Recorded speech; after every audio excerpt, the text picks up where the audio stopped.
I really think it is proper to call Orthodoxy Christianity all grown up, because we haven't gone into ridiculous liberalism. Although many times when I talk to Protestants, um, they think of they're like, how is that liberal? And I'm like, no. And then there are other things. Well, that's too conservative.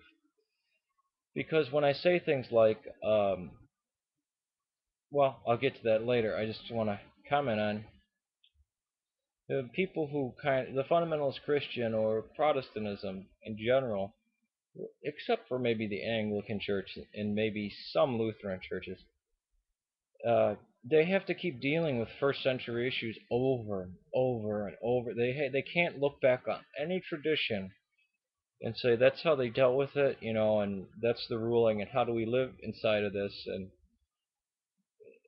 it's kind of funny when you look at it. This form of hyper fundamentalist Christianity or Bible alone Christianity is actually more constrained because it really doesn't have the human element to it.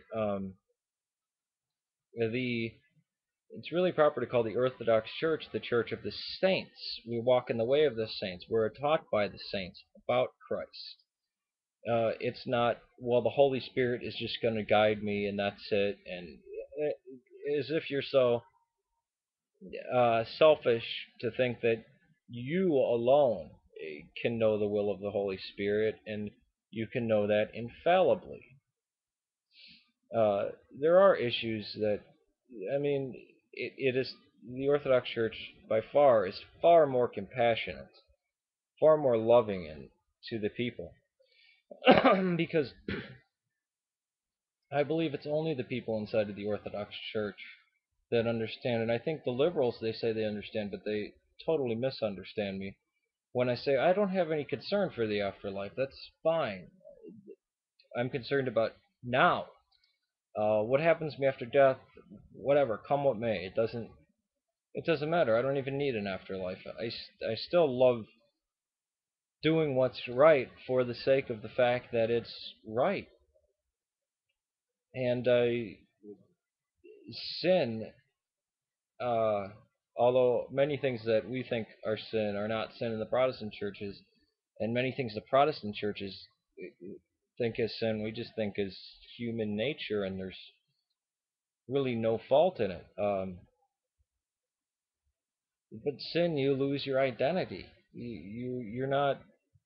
It's as if you're saying, "Well, I'm a samurai," but then I wake up at any time I want, and I eat whatever I want, and I really don't have to care about anything. And well, being a master of the sword, that's not really. I mean, nobody's perfect, and uh, mastering meditation, well, that's just an empty tradition.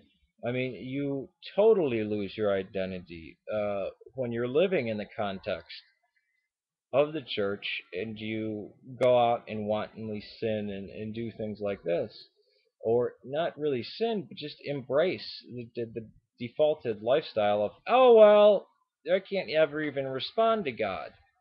Uh, and even using the word God, I think, is kind of misunderstood because the God is a vengeful, just. I mean, well, it's not even just because it sentenced babies to hell. I mean, how can you sentence a baby to hell?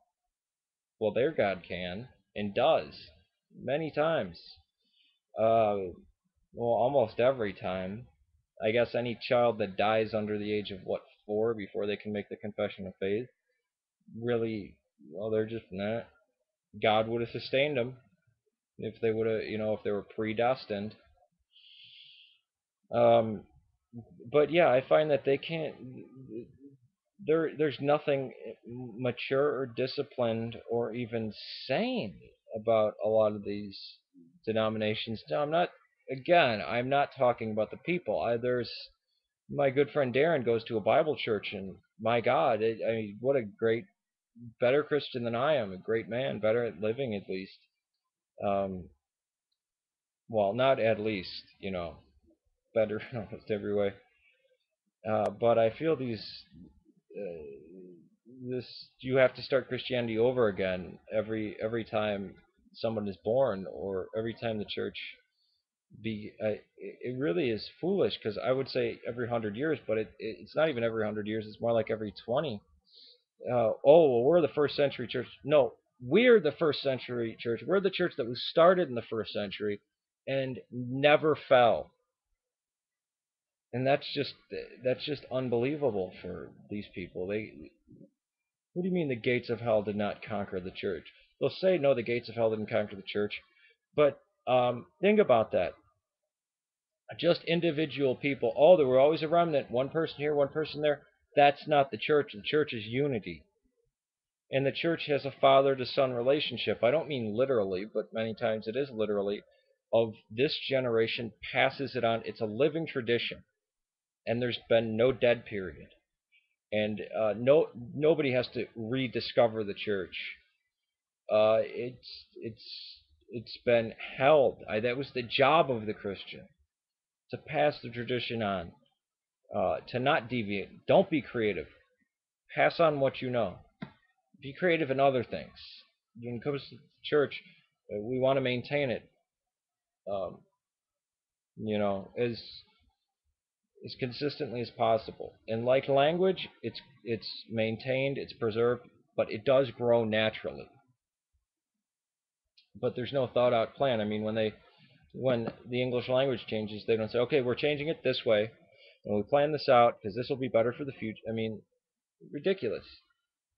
Uh, Orthodoxy, Christianity, all grown up. And when I say, well, I don't worry about that, I don't need one, I think that's a mystical element that is missing.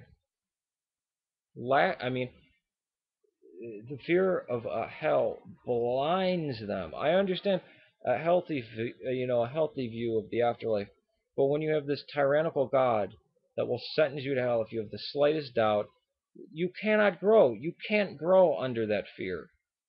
They haven't gotten over it, because even their faith, I mean, faith alone is works alone. It really is. Peace to you, and I hope you guys are not under this wicked spell of, I don't even know what to call it.